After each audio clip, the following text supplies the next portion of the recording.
नमस्कार दोस्तों।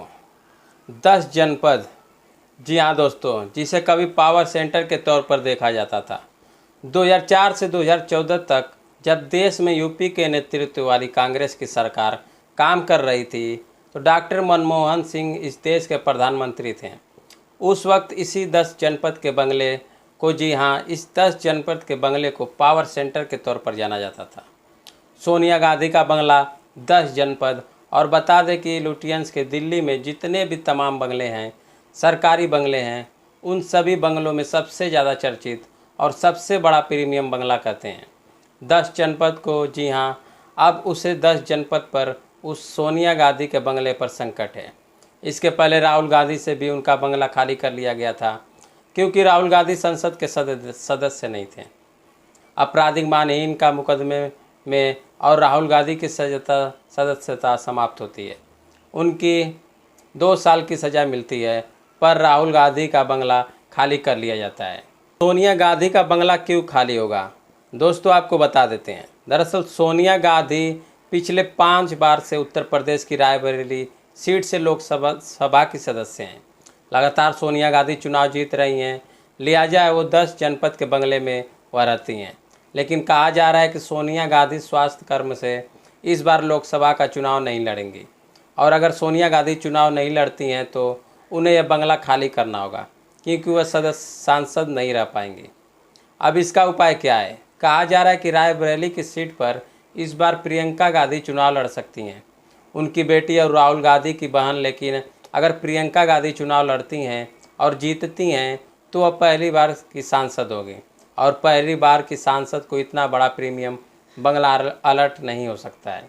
हालांकि एक उपाय और बताया जा रहा है, यह भी संभव है कि सोनिया गांधी को कर्नाटक या हिमाचल प्रदेश जैसे किसी राज्य से राज्यसभा भेज दिया जाए। और हम आपको बताएं कि सोनिया गांधी स्वास्थ्य कर्म से राजनीति में बहुत ज़्यादा सक्रिय नहीं है, ना ही हो सकती हैं। कई बार जब पार्टी या गठबंधन बहुत ज़्यादा मुश्किलों में होता है तो सोनिया गांधी आगे आई हैं। सोनिया गांधी पार्टी के बचाव में या गठबंधन के लिए आगे आई हैं। लेकिन लोकसभा का चुनाव लड़ना और लोकसभा क्षेत्र को मैनेज करना इतना आसान काम नहीं है।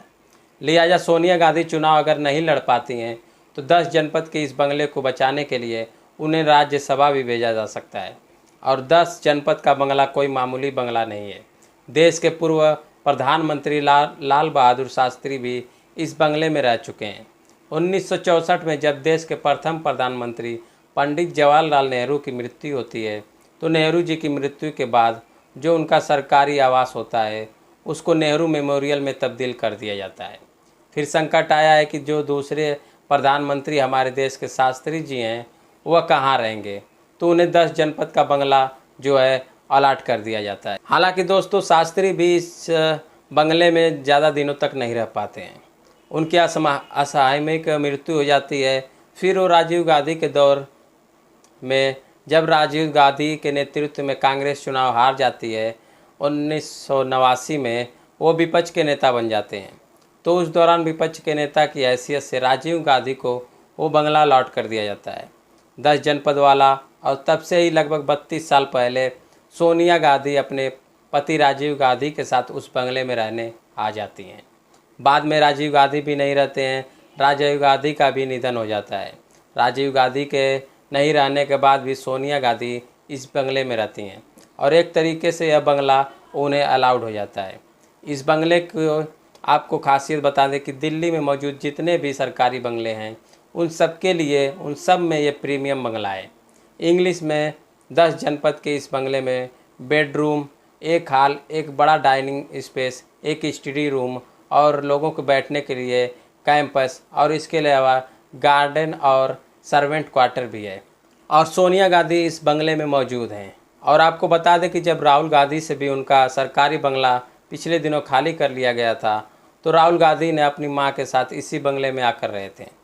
तो ये तो तय है कि सोनिया गांधी इस बार का चुनाव नहीं लड़ेंगी, और जब चुनाव नहीं लड़ेंगी तो सांसद नहीं रह पाएंगी, तो यह बंगला उन्हें खाली करना होगा। लेकिन एक उपाय बताया जा रहा है। जो राजनीतिक माहिर लोग हैं या जो गांधी नेहरू परिवार के आसपास रहने वाले लोग हैं, उनके सूत्र बताते हैं कि सोनिया गांधी को संभव है कि राज्यसभा भेज दिया जाए, और राज्यसभा अगर वो चली जाएंगी तो इस नाइट वो सांसद बनी रहेंगी, सीनरी एमपी रहेंगी और 10 जनपद का बंगला उनके पास रहेगा। दोस्तों वीडियो अच्छा लगे हो तो शेयर ज़रूर कीजिएगा और चैनल पर नए तो चैनल को सब्सक्राइब जरूर।